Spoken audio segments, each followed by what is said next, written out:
Hey everyone, welcome back to our channel. Today I'm going to show you how to fix Snap camera not working. Don't worry, here's how to fix it first. First of all, close Snap camera completely and reopen it. Sometimes a simple restart fixes the issue. Next, make sure Snap camera has permission to access your camera. On Windows or Mac, go to settings and enable access.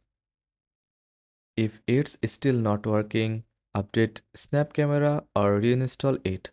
Download the latest version from the official website.